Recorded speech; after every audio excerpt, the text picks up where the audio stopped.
የትግራይ የሰላም ለውጥ ምክር ቤት ተመሰረተ። የትግራይ ሰላምና ለውጥ ምክር ቤት የተባለው አዲስ ስብስብ አዲስ አበባ ውስጥ ተቋቋመ።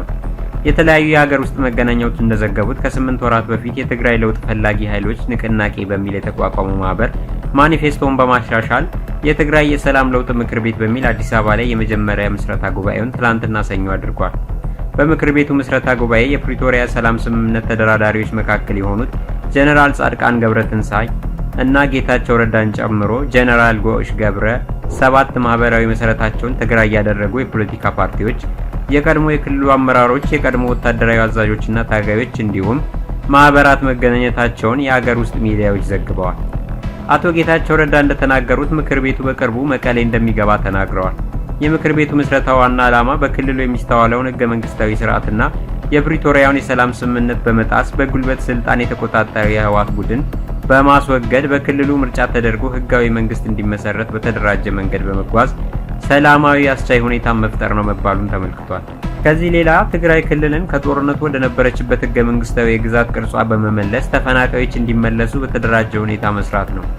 ምክር ቤቱ 5 የፖለቲካ ፓርቲዎች ማለትም ስምረት፣ ባይቶና፣ አረና ትግረት፣ ትንሳኤ ሰባ እንደርታና አንቺ ሀቂ እንዲሁም በአፋር ክልል የሚንቀሳቀሱትን የሐራ መሬት ታጋዮችን ወታደራዊ ክንፍ ማሰባሰቡ ተገልጿል።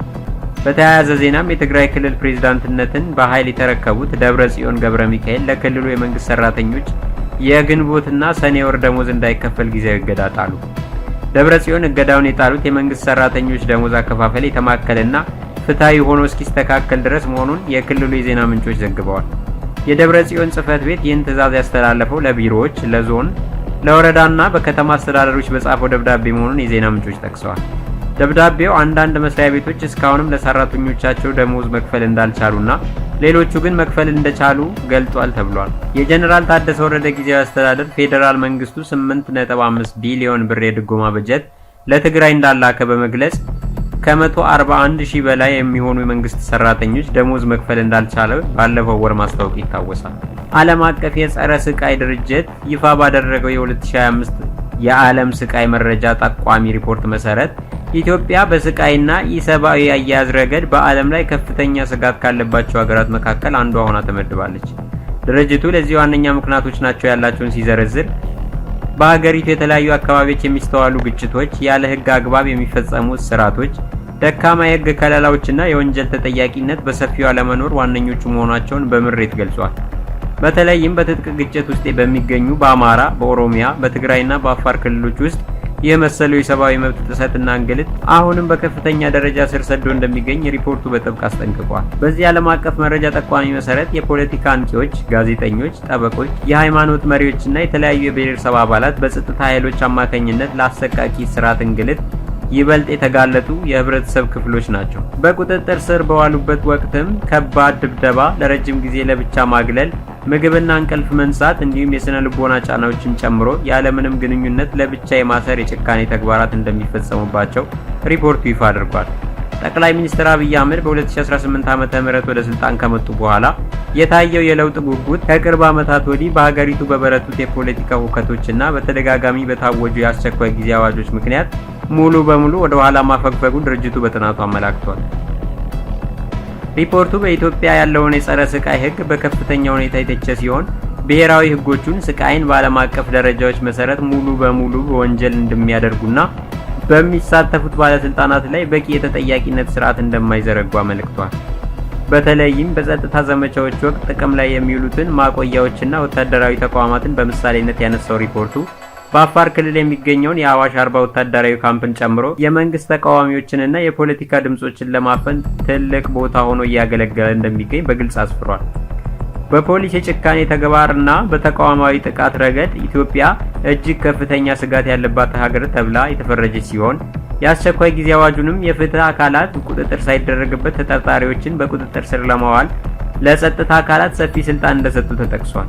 ከዚህ በተጨማሪ በአገሪቱ የሚገኙ እስር ቤቶች ከተያዘላቸው አቅም በላይ በሰዎች መጨናነቃቸውንና የጤና ሁኔታቸው በከፍተኛ ሁኔታ የተበላሸ መምጣቱን ሪፖርቱ ጠቁሟል። በእነዚህ ማቆያ ስፍራዎች ውስጥ ከፍተኛ የምግብ፣ የሕክምና፣ የንጽህናና የንጹህ አየር እጥረት መኖሩ ተገልጿል። ዓለም አቀፉ የጸረ ስቃይ ድርጅት አክሎም የኢትዮጵያ ባለስልጣናት የእስር ቤቶችን ሁኔታ ገለልተኛ በሆኑ አካላት እንዳይጎበኙ ማድረጋቸውንና የኢትዮጵያ ሰብአዊ መብቶች ኮሚሽንን ጨምሮ ሌሎች የክትትል ተቋማት ወደ ስፍራው እንዳይገቡ ገደብ መጣላቸውን ከሷል። በቅርብ ዓመታት ውስጥ በርካታ የጋዜጠኝነት ባለሙያዎችና የመብት ተሟጋቾች መታሰራቸውን ወይም ሀገሪቱን ጥለው እንዲሰደዱ መገደዳቸውን ያነሳው ሪፖርቱ በጋዜጠኞችና በሲቪል ማህበረሰብ ድርጅቶች ላይ የሚደረገው ጫና ከቀን ወደ ቀን እየበረታ መምጣቱን አስታውቋል። በመጨረሻ ምንም እንኳን ቀደም ሲል በዓለም አቀፍና በሀገር ውስጥ የሰብአዊ መብት ተሟጋች አካላት የተካሄዱ ምርመራዎች በተለያዩ ወገኖች የተፈጸሙ ከባድ ጥሰቶችን ቢያሳዩም በቅርብ ጊዜ በተከሰቱ ግጭቶች ከተፈጸሙ የጦር ወንጀሎች ወይም በሰብአዊነት ላይ ከተፈጸሙ ወንጀሎች ጋር ተያይዞ እስካሁን ድረስ አንድም ከፍተኛ ባለስልጣን ለሕግ አለመቅረቡ ሪፖርቱ በቁጭት ገልጿል። ኢትዮጵያ የሕግ ማዕቀፎቿን ከዓለም አቀፍ ስምምነቶች ጋር እንድትስማማ፣ መደበኛ ያልሆኑ ወይም ድብቅ የእስር ማቆያዎችን በአስቸኳይ እንድታስቆም፣ ለታሳሪዎች የሚደረገውን ጥበቃ እንድታጠናክር እና በግጭቶች ወቅት በባለስልጣናት ለተፈጸሙ በደሎች ተገቢውን የወንጀል ተጠያቂነት እንድታረጋግጥ የግብጽ የውጭ ጉዳይ ሚኒስትር ዶክተር በድር አብደላቲ በአስመራ በሰጡት ልዩ ቃለ ምልልስ ሀገራቸው ኤርትራን በግርግሮች በታመሰው የአፍሪካ ቀንድ ቀጠና ውስጥ ዋነኛ የሰላምና የረብሻ አልባነት ምሰሶ አድርጋ እንደምትመለከት በይፋ አስታውቋል። ሚኒስትሩ ይህንን የገለጹት ከፕሬዝዳንት አብደል ፈታህ አልሲሲ የተላከውን የሰላምታ የወንድማማችነትና የደጋፊነት መልእክት ለኤርትራው ፕሬዝዳንት ኢሳያስ አፈወርቂ